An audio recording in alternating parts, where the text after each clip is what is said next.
تابعونا على جسر بريس. جسر بريس، جسركم إلى الوطن وجسر الوطني إليكم. السلام عليكم. معكم دكتور ماجد حمدوشي هنا في اوفباخ فرانكفورت، ومعنا هذا النهار نوتر ميدسان نوتر فخير سي دكتور أبركان مراد اللي جا من المغرب. وبيان سور مرحبا بكم هنا في المانيا. وبيان سور بغينا نهضروا على واحد الموضوع مهم، على واحد الموضوع ديال اللي كلشي دابا تيهضر عليه، كورونا. بيان سور كورونا فيروس. واللي بغيت نعرف انا اللي انا عايش في المانيا، انا بيان سور غنحط المعلومات على كورونا فيروس هنا في المانيا، كيفاش لا رياكسيون ديال المغرب على هذا كورونا فيروس، وكيفاش اين معلومات توصل للشعب. دونك اذا فيما يخص وباء كورونا، كنسمعوا دائما في الاعلام بزاف، يعني الناس خايفه وكاين واحد الهاله اعلاميه كبيره على وباء كورونا. دونك في المغرب الحال ما كيختلفش على بقيه العالم. حتى حنا في المغرب عندنا واحد الحاله ديال الخوف والهلع من وباء كورونا، اللي نقدروا نقولوا عليه انه واحد هو حقا هو وباء يعني سيريو اللي ما نقدروش ما نحكوش عليها، ولكن او ميم طون كاين واحد الخوف اللي يعني كثر سيرتو في وسائل التواصل الاجتماعي، في فيسبوك. الناس كثروا الاشاعات بزاف، يعني الناس ولات كتاخذ الاخبار والمعلومات من جهات غير موثوقه. دونك هذه دعوه انه الناس تحترم وتتخذ الاحتياطات اللي كتعطيها وزاره الصحه المغربيه. اذا فمؤخرا المغرب عن مجموعه ديال الاجراءات، انهم سدوا المقاهي حتى المساجد بالنسبه للصلوات الخمس، وسدوا كاع الاماكن العامه اللي كيتجمعوا فيها الناس، من اجل المغرب بطبيعه الحال استفاد من التجارب ديال الدول الاخرين اللي ديجا يعني وصل عندهم 18 عندهم الوباء بواحد الوتيره كبيره، واستفاد من التجارب ديالهم وغلق الحدود بكري. دونك هذه رساله انه المغاربه يحترموا التعليمات ديال وزاره الصحه وما يخرجوش على الاقل لمده 15 يوم، ويحترموا الحجر الصحي من اجل تجنب الانتشار السريع للمرض، بالخصوص بالنظر الى الكفاءه ديال النظام الصحي عندنا في المغرب، اللي ما يقدرش يستوعب واحد العدد كبير ديال المرضى في ان واحد. ميرسي بور سا سي مراد. باش نوصلوا معلومات اللي مهمين للناس اللي تيتفرجوا فينا، كيفاش يديروا بروتيكسيون باش ما يوصلهمش كورونا. اللي عارف انا بيان سور احسن حاجه يبقى يديروا ديسانفيكسيون ديال اليدين ريغوليرمون، باسكو تيقيسوا البيبان، تيقيسوا الشراجم، تيمشيو لو تران ولا لو بوس، و تماك تيكون هذيك ترانسميسيون. ثانيا يغسلوا يديهم لما يدخلوا للدار بالماء سخون نص دقيقه 30 سكوند، ولا شنو واحد تيعطس ولا عنده دي سيمبتوم ديال الفيروس الكريب ولا كالكو شوز انفلونزا، يكون بعيد على الاقل 2 متر. و بيان سور نحاولوا ناكلوا ونشربوا حوايج اللي غيحطوا حاجه مزيانه بوزيتيف للصحه ديالنا. نعم، بالاضافه كما قلت دكتور ماجد حمدوشي، بالاضافه الى احترام مسافه الامان عن الاشخاص، سورتو في يعني ملي كنشدوا التور، واخا قلنا كاع المحلات سدوا، كاين مثلا محلات اللي ما يقدروش يتسدوا، المحلات منين نقدروا ناخذوا المواد الغذائيه ولا الابناك ولا هذه الاستمراريه ديال هاد المحلات. دونك ضروري ملي كنمشيو اماكن اللي فيها الناس نحترموا مسافه الامان على الاقل ما بين متر حتى 2 متر.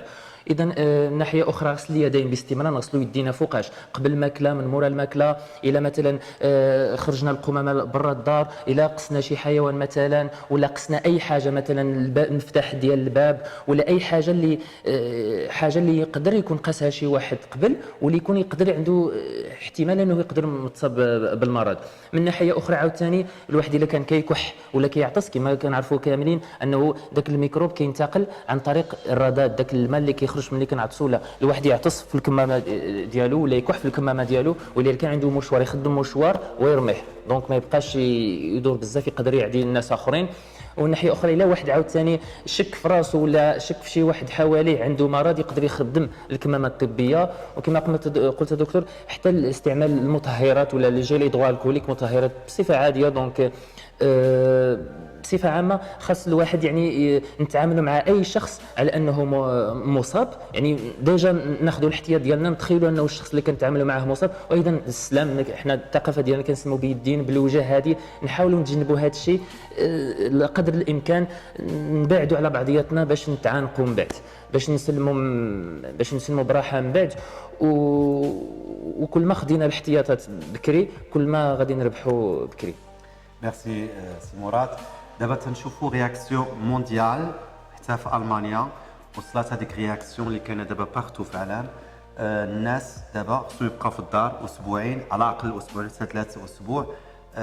شنو غنوصلوا هذوك الناس اللي دابا اللي تيخافوا، اللي تيتقداو ليل ونهار وتيتقداو كلشي اللي كاين، واللي خافوا دابا يبقاو في الدار؟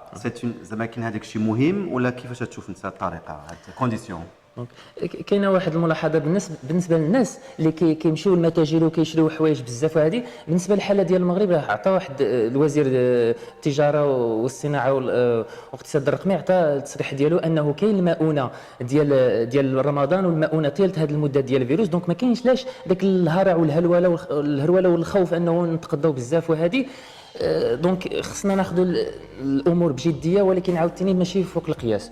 من ناحيه اخرى الالتزام بالحجر الصحي راه ضروري. راه بالنسبه للنظام الصحي في المغرب عندنا واحد المعلومه انه ما فايتينش 250 سرير انعاش في المغرب كامل.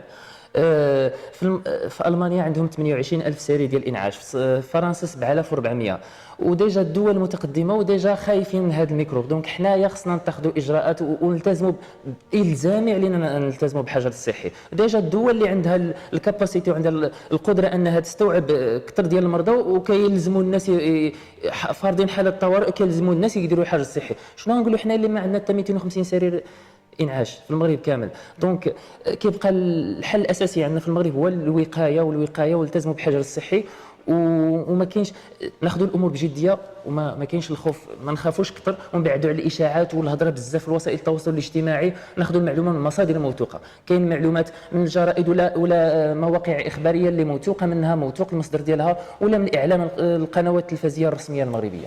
هي اللي فهمت دابا الحاجه المهمه لا بالونس، ما نخافوش كثير، ما نطيحوش لا هيستيريا ولا الاكتئاب، وما نبقاش نضحكوا على لا مالادي كورونا. هي الفيروس، هي لا بالونس، نبقاو لا بالونس. يا الحاجه اللي بغينا نوصلوا ضروري للناس اللي تتفرجوا فينا، هاد ابيديمي ديال الفيروس تتكون كل عام، سي با لا بروميير فوا، ماشي اول مره.